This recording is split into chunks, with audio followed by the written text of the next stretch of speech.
Hello, welcome everybody. Welcome to Common Censored. I'm the most censored comedian in America, Lee Camp, and I'm joined by creative activist and all-around awesome person, Eleanor Goldfield. It's actually creative radical now. Thank you. Is it?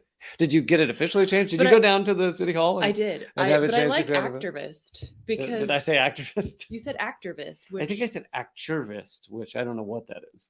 No, I heard activist. Okay. So, what you hear is what the truth is. So, activist, I like. I think I'm going to use that. It sounds like you're an actor pretending to be an activist. But if I am. But you're not, though.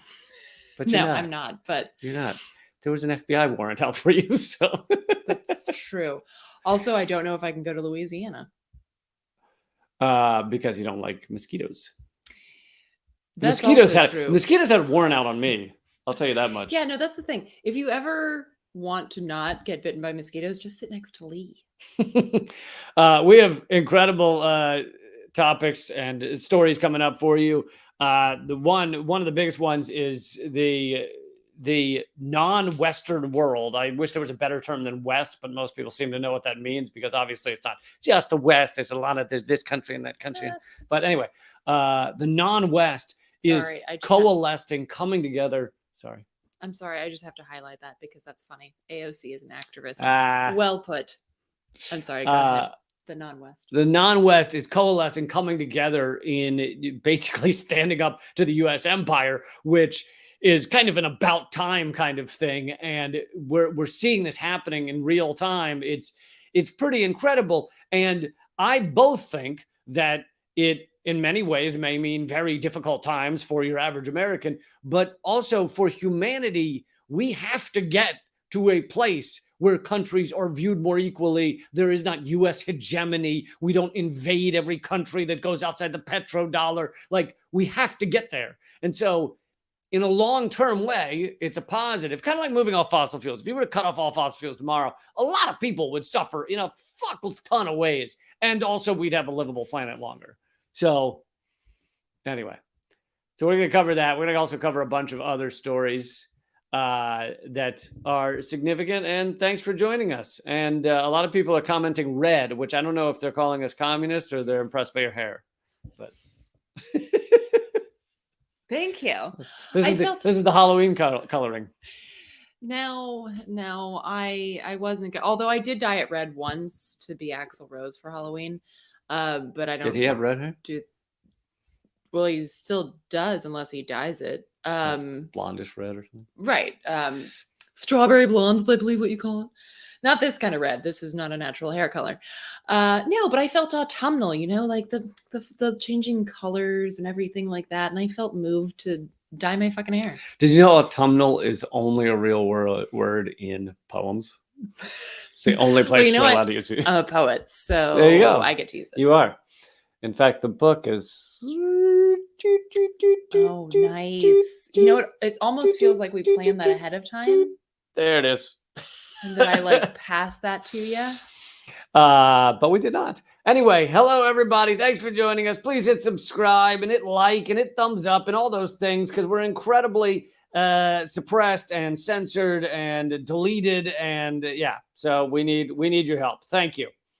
All right, so let's get to it. Let's begin with this article by Patrick Lawrence. Patrick Lawrence is a professor and author, a correspondent and author, so a journalist, and he wrote his new book is Time No Longer, Americans After the American Century. And this article is coming from Sheer Post, a great outlet, which I have written for many a time. Let's see here. But the non-West coalesces is the title. The non-West is coming together. Something apocal importance happened in Vienna, where the Organization of Petroleum Exporting Countries, better known as OPEC, now known as OPEC Plus, which sounds like a cleaning fluid. It also gets rid of fucking termites with the inclusion of the Russian Federation. So now it's OPEC plus Russia. Convened recently for its first in-person session since 2020. You would not know of this development if you rely only on corporate-owned media. Basically, the only thing that corporate-owned media has mentioned is that OPEC is cutting, reducing oil production. But there's something very significant that happened in this meeting, in this this get-together. OPEC Plus decided to reduce oil production of member nations by 2 million barrels per day as of next month. But this is not the half of what transpired in Vienna. Saudi Arabia, long the driving wheel in OPEC, effectively declared its long history of subservience to Washington was over, but its subservience by way of which oil production has been exchanged for security guarantees. And it basically declared it's on the way out. One of Washington's bedrock allies in the Middle East, Israel being the other, just took a major step toward the coalescence of non-Western nations into a coherent bloc acting in its own interests. And something you have to realize how big this is you have to understand that America, the American empire, American hegemony, the power is based largely on the petrodollar, the fact that oil is sold and bought in US dollars. And in exchange for doing that, we give Saudi Arabia these massive security guarantees that we will always have their back, even if they happen to accidentally chop up a Washington Post journalist and throw him in a fire. Accidentally. Even if they do that, we still got you back. We don't give a shit about how awful Saudi Arabia is.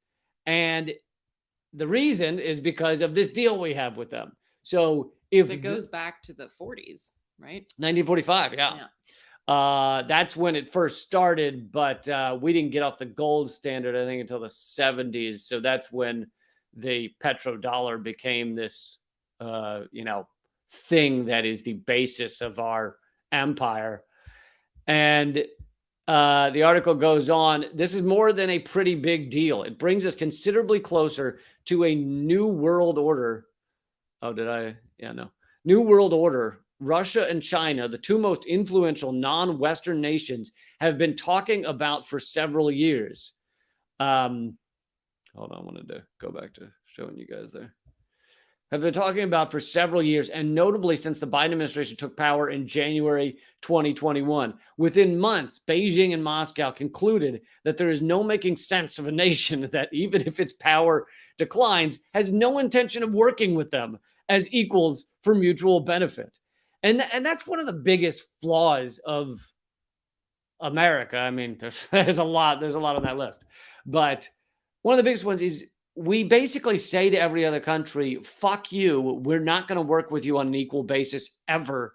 We're just going to try and bend you to our will. And so countries only put up with that for so long. I'm also reminded of a Chris Hedges quote that I don't think it's in a book, but I was seeing him speak once in DC, and he said, the US speaks to the world in a language of violence. Don't be surprised when the world finally responds in the same language. And that could mean war, but it can also mean things like economic warfare, because as we've covered before, both here and in our own respective shows, economic violence is definitely violence because it translates to death vis-a-vis access to food, healthcare, things like energy. And I was just looking up, just as a reference, how many barrels of oil are used per day, because you said that they were going to cut it by 2 million barrels of oil a day. And basically, I believe in 2021, the US consumed 18.7 million barrels of oil a day, which I also don't understand how that's even fucking possible. I've been trying to cut back. I only take in 2 million barrels a day. Yeah, could you cut it back a little bit? Maybe like 1.5? Yeah. According to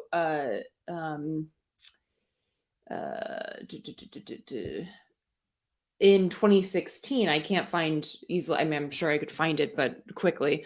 In 2016, the world consumed 97 million barrels of oil per day. Did you say the US does 81?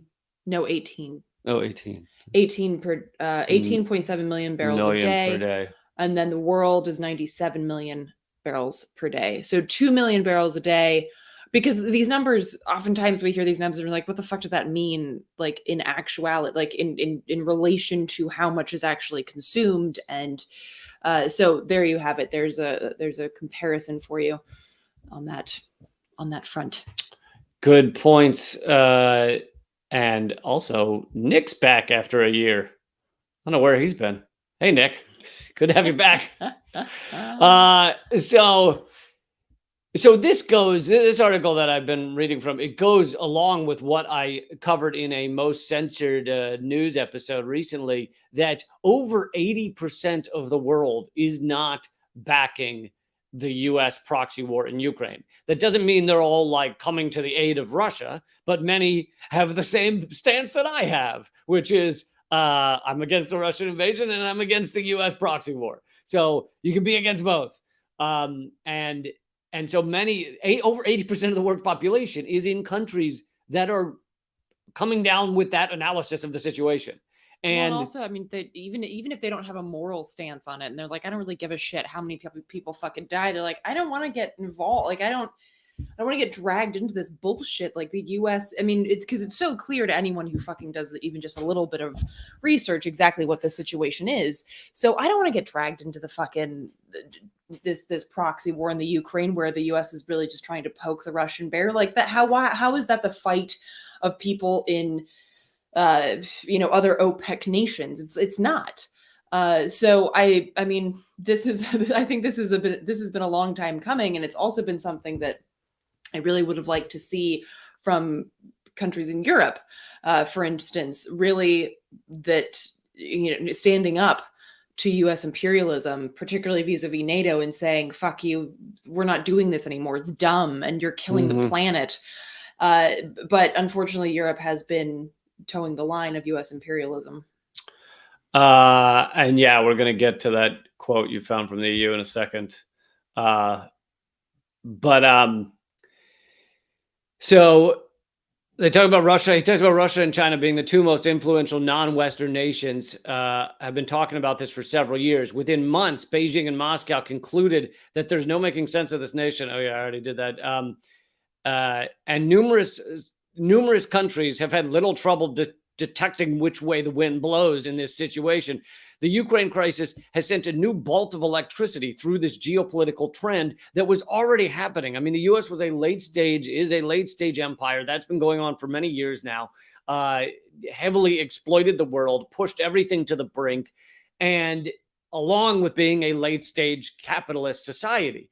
So then he continues, Russia's no limits relationship with China is a premier case. Russia has recently consolidated its cooperative ties with Iran as well, which you notice that, isn't it convenient that the U.S. is like, hey, we're going to highlight these protests in Iran, whereas there have been other protests in Iran. There have been other things going on in Iran. There have been other protests around the world against police. There's protests against dictatorships. The U.S. sends aid to 70% of the world's dictatorships. None of those do we highlight protests, but we're highlighting these protests in Iran because it serves a purpose for us. It doesn't mean that there's no legit protests going on, but it serves a purpose for us. And right now, Iran is siding with Russia and consolidating their relationship.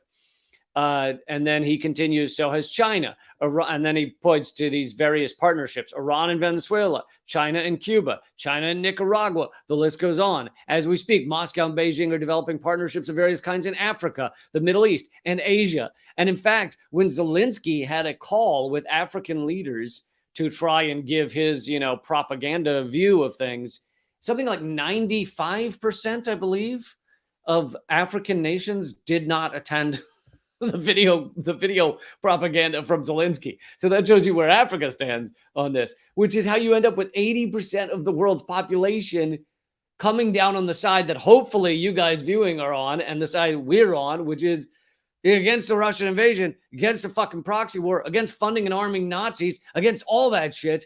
And this is just pushing us towards nuclear war and pushing us towards environmental destruction. Amen. Do you want to introduce this clip I'm about to play? Absolutely. So this, by the way, these both Sheer Post and Multipolarista are available at radindiemedia.com. Radindiemedia.com, RADINDIE media.com. It's completely free to use. There's no ads. There's no sponsors. It's just for you guys to get something from and enjoy and learn. Indeed. So this is a piece that Multipolarista, which is Ben Norton's site and platform, shared, and it's another one of those instances of saying the quiet part loud.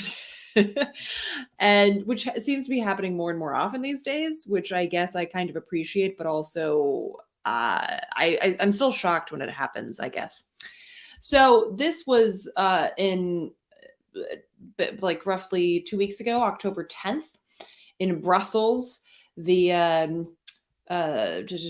EU foreign policy chief at the 2022 Ambassadors Conference in Brussels on October 10th said the quiet part loud and said our prosperity was based on China and Russia, the energy and the markets, and that's no longer the case. And don't just take it from me, take it from the man himself. All right, here it is. Our prosperity has been based on cheap energy coming from Russia, Russian gas, cheap and suppose affordable and secure and stable, which has been proved not the case, and the access to the big China market for exports and imports, for technological transfer, for investment, and for having cheap goods. I think that the Chinese workers with their low salaries has done much better and much more to contain inflation than all the central banks together. So our prosperity was based on China and Russia, energy and market. Sorry for the remix there. But so he basically summed it up. He said, our prosperity was based on Russia and China, on the energy and the market. And then also pointed cheap energy, cheap wages. And then also pointed out that the low wages in China were really helping us a lot more than any of the central banks could have. And it's like, oh, you just described capitalism like in a nutshell. So did you want to jump in? Oh, well, I wanted to address two comments, but actually neither of them need to be addressed this second. Okay, so go ahead. Then we'll continue. So as Ben points out, by imposing devastating sanctions on Moscow over the proxy war in Ukraine and by pledging to boycott Russian energy, Europe has lost its largest supplier of gas and oil. So that's what he's talking about in terms of the loss of, being able to count on Russian oil. The EU is now looking for new sources of energy and is importing much more expensive LNG, liquid natural gas from the US, which has caused electricity bills to skyrocket for EU citizens and businesses. Now that China and Russia have become the EU's geopolitical adversaries, thanks to the US, Borrell, who's the minister, argued that Europe, quote, will require a strong restructuring of our economy. The adjustment will be tough and that will create political problems, he said. And he said, I think that we Europeans are facing a situation in which we suffer the consequences of a process in which we have decoupled the sources of our prosperity from the sources of our security. Yeah. And he also goes on to point out that now the EU is relying on the United States for security, but that's not reliable. Well, the U.S. can't provide affordable energy to the EU. Obviously, I believe we need to switch our energy to all green, all renewable, but that's not happened yet. So at this moment, people, fucking freeze to death in the EU while the US is like, yeah, pay us shit tons for energy, but we'll give it to you, but we'll just charge an arm and a leg because we have to ship it across an ocean. Whereas you were going to have a pipeline directly from Russia that we then blew up.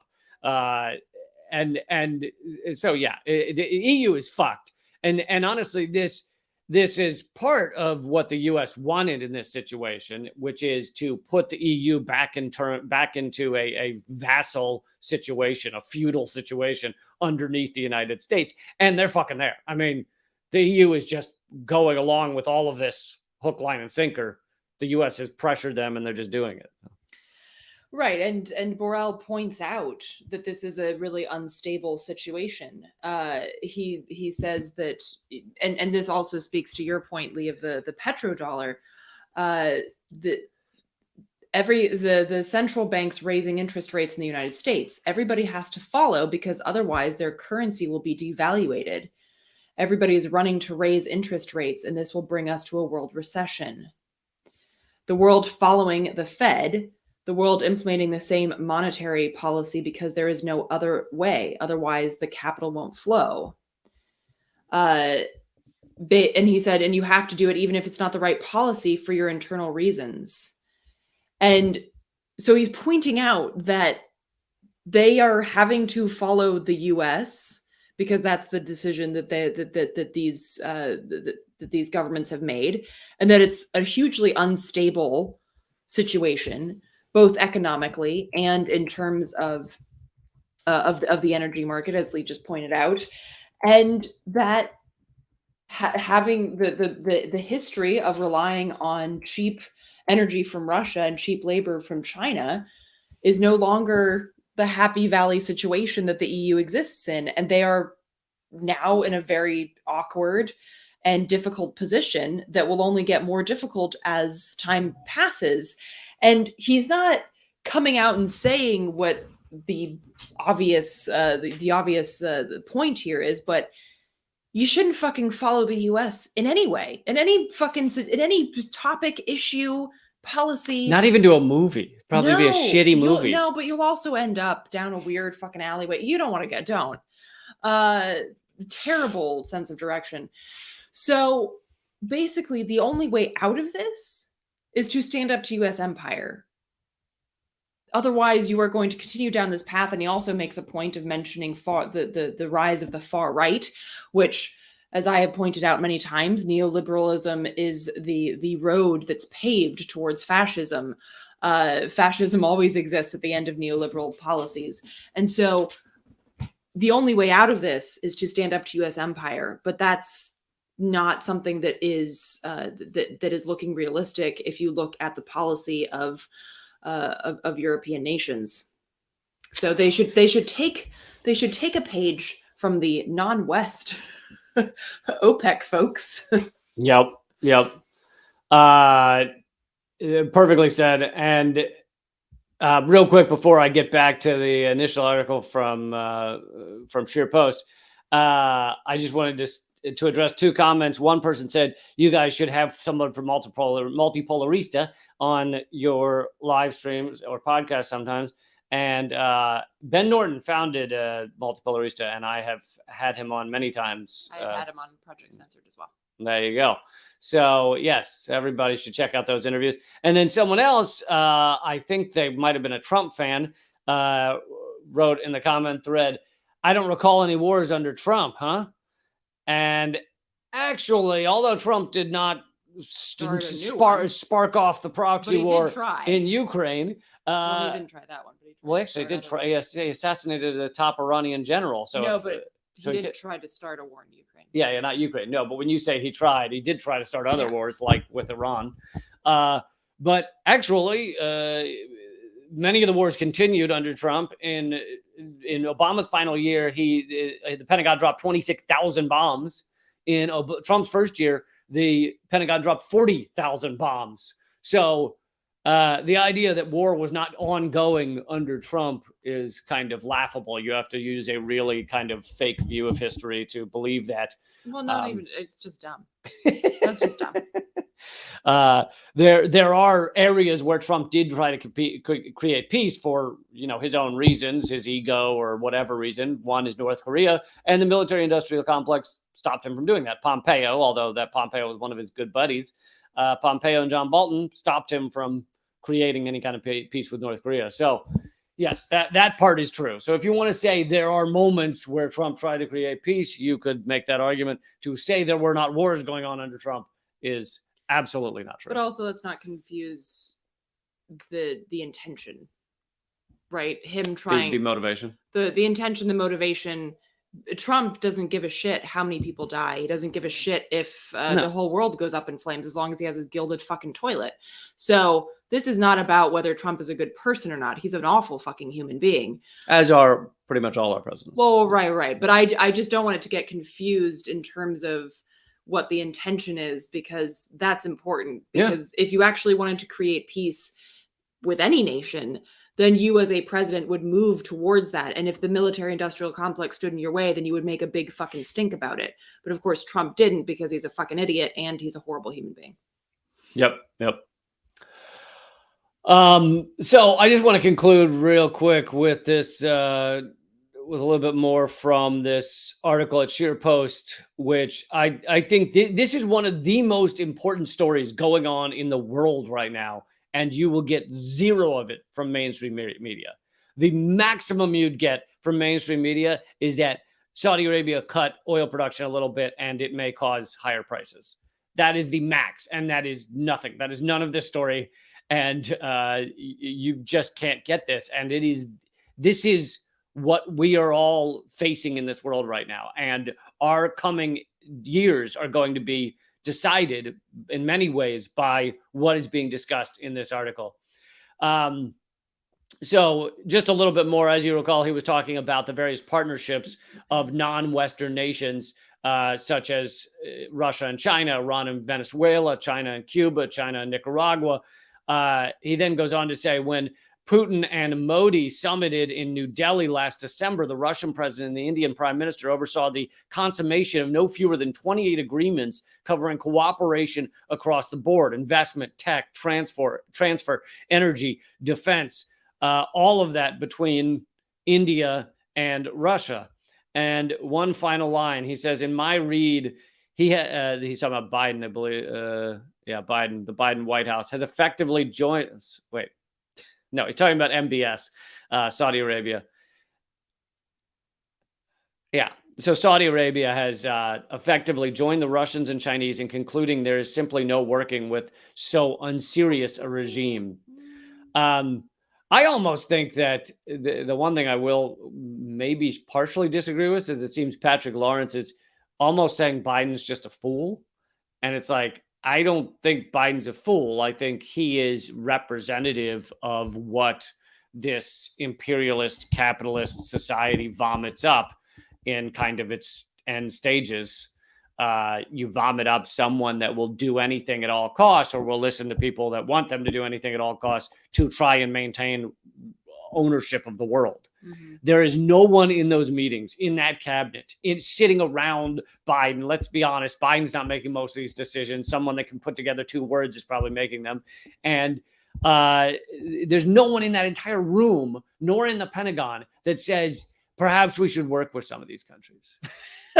Perhaps we should sit down and actually figure things out with Russia or China or anything. They just say, here's how to try to destabilize and crush these countries. That is all they view it. The only way they view it. You had a good joke about that about the conversations that happen on mainstream media. Like, it's not about like, should we even bomb Syria at all? It's like, should we bomb Syria today or next week?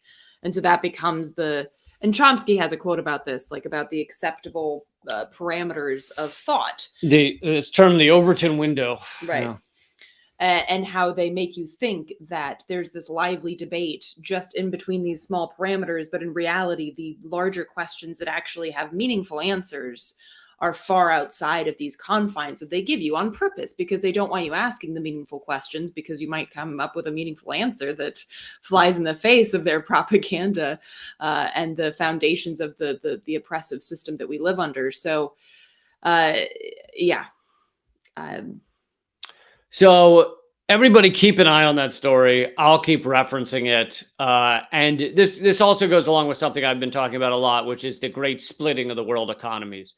In that article, he's only partially talking about economies, but and what the clip that Eleanor just played from the EU that talked heavily about economies. This is a massive splitting of the world economies, and it's the U.S. trying to hold on to hegemony at all costs. And of course, it's scary, but it's also something that needs to happen.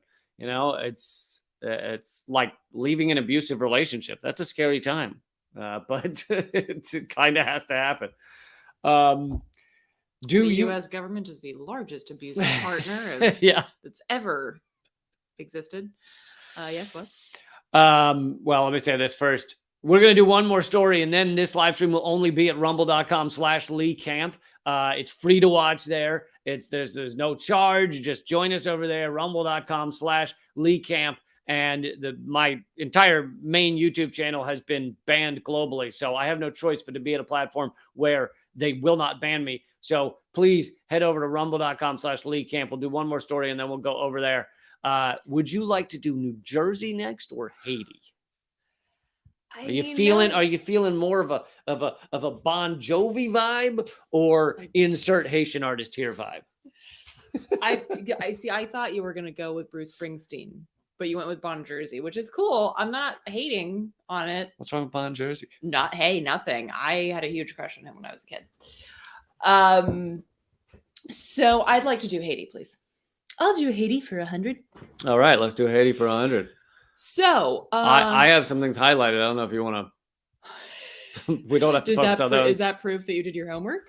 Well, no. I'm just saying. I have things highlighted. Teacher. But I highlighted things.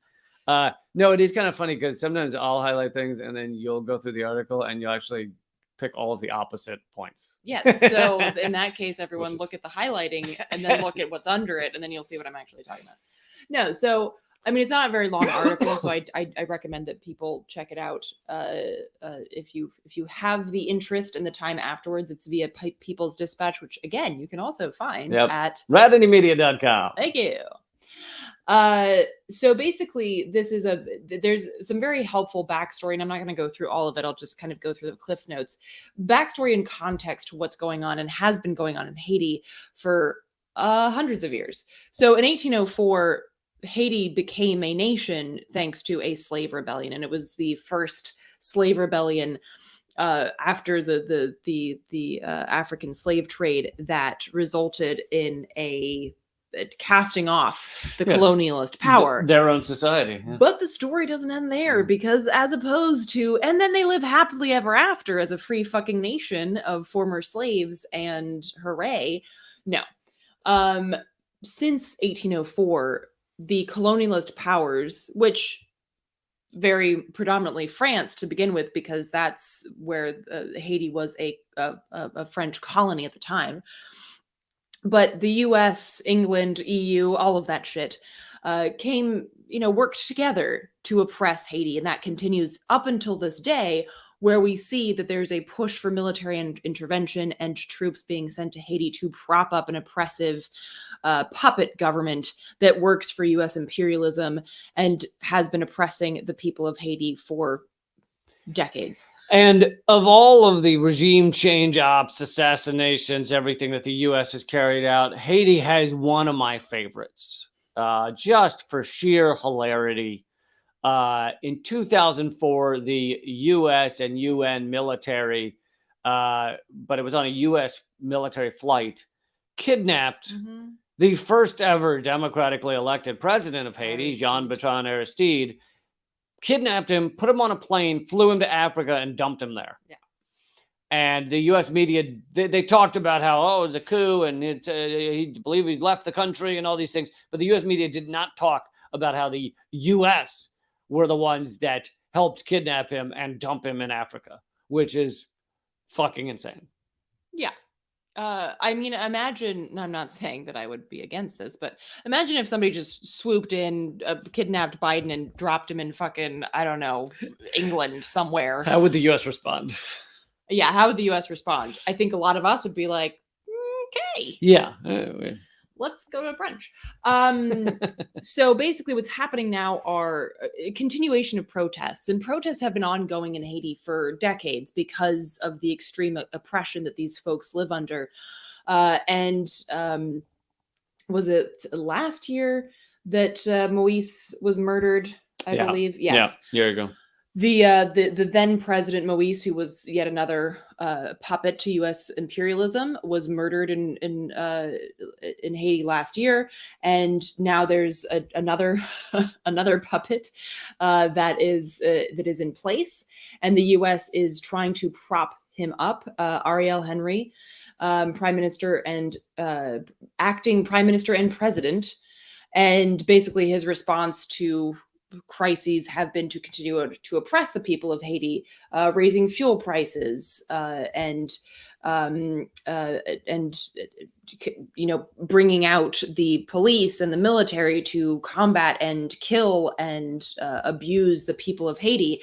And he was installed by the core group, which I wish it had like a cooler like Bond villain name, but no. It's made up of 6 countries and led by the US, the EU, the UN, and the Organization of American States, OAS, which, if you haven't heard of them, are a clusterfuck. Installed after the last guy Right. was assassinated in his bed, and it's quite possible that the current guy, Henry, however it's pronounced, Sorry, I probably misspelled or mispronounced it.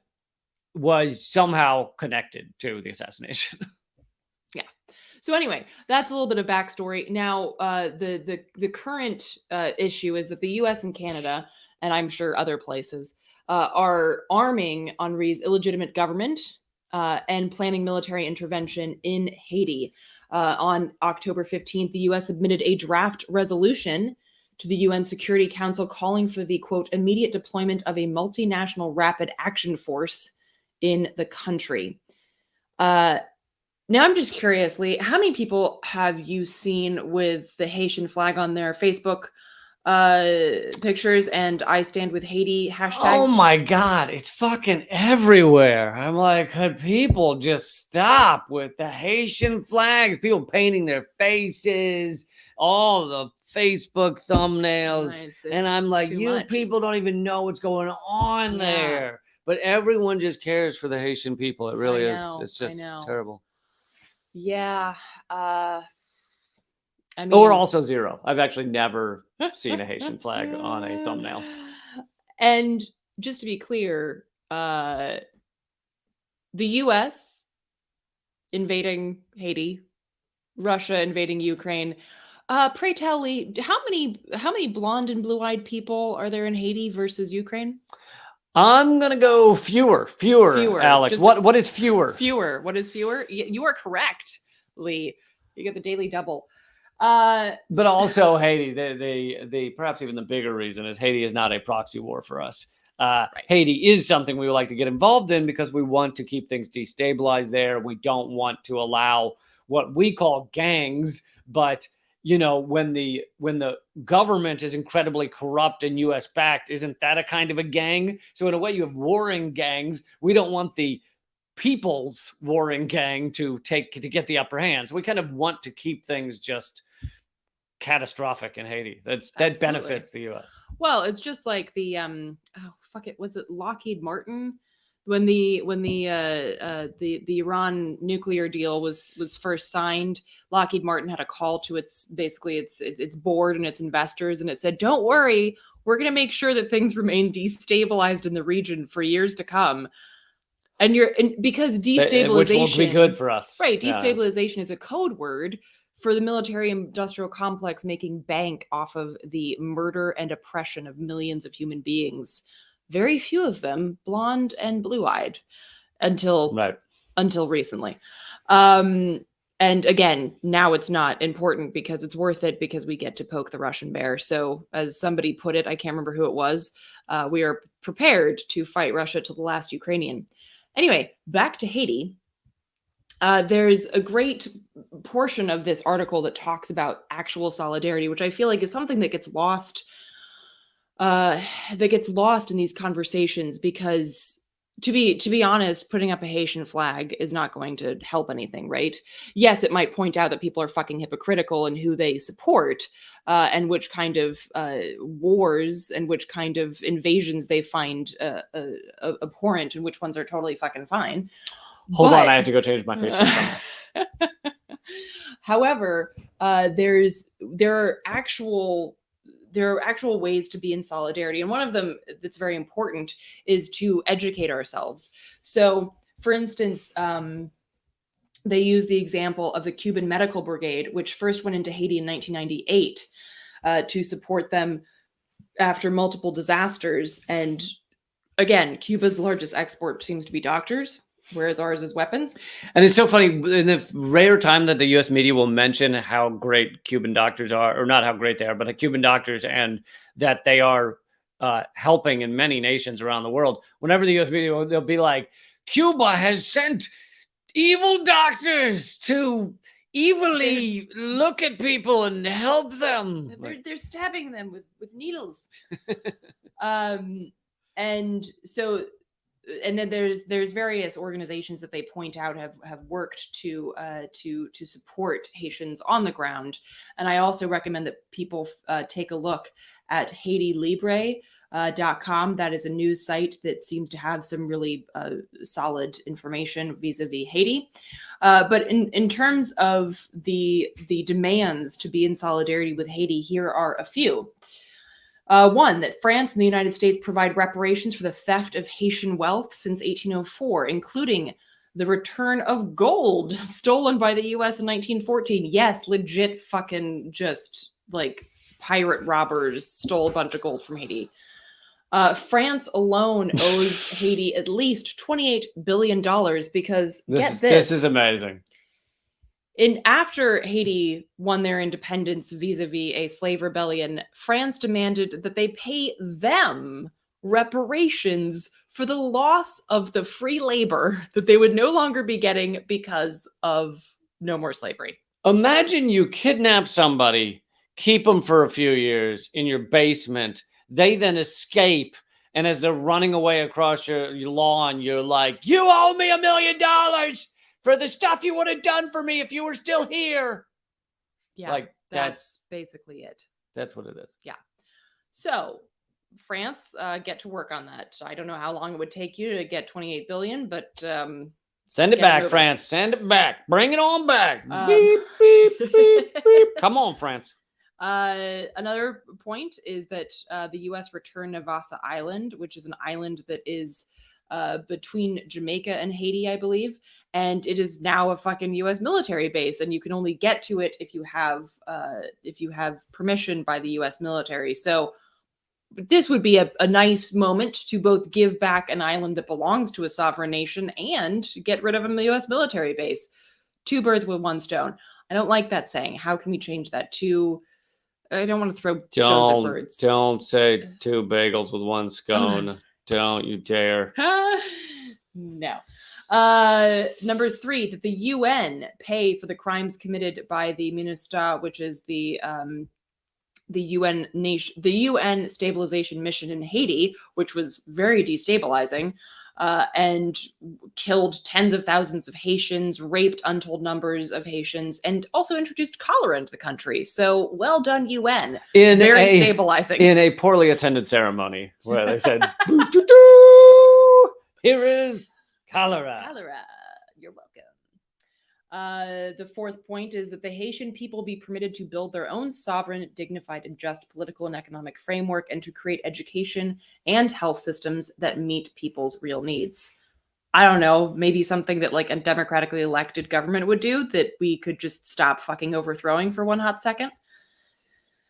And that the final point made here is that there's real opposition to military invasion of Haiti. So again, it's very important to educate ourselves so we know what the situation is in Haiti, and that we not just listen to corporate media who's like, oh, we have to go help the Haitians by invading. Anytime, look, I tweeted about this a couple weeks ago. I was like, no one can come up with an instance where the U.S. has sent military anything, weapons, bombs, drones, and surveillance, advice, any military anything to a country to literally just help people without some sort of benefit there. The U.S. only does that with countries that where we have something we want to take or something we want to stop in order to continue our power. So stop them from leaving the petrodollar or that kind of thing. So the idea that right now we just want to help the poor Haitians. Yeah, we just happen to notice Oh God, a rough time. They're having a rough time, and just like Hillary Clinton was very involved in Haiti and the Clinton Initiative and everything, they just wanted to help those Haitians, really did. True. And I just want to wrap up here by, in our standard situation where you find the opposite parts of the article important as I do, which I love. But it means that it's an article with a lot of important stuff. But I just wanted to tell people this. The U.S. and Canada are now arming. This is what we're talking about, sending aid to Canada. I read that part, though. You did read about arming? I read that part, and I just didn't read this would be. Okay. This would be This would be the latest chapter in over 2 centuries of destructive intervention by Western countries in Haiti. Since the 1804 Haitian Revolution, the forces of imperialism have intervened militarily and economically against people's movements seeking to end the neo-colonial system. Most recently, these forces entered the country under the auspices of the UN via the UN Stabilization Mission in Haiti, which was active from 2004 to 2017. So basically, it's been a few years since we stopped having the UN Stabilization Committee or whatever the fuck in Haiti. And now we're getting back in, sending more military aid to, oh God, the terminology I is know, dude. It was so purely Orwellian. Yeah.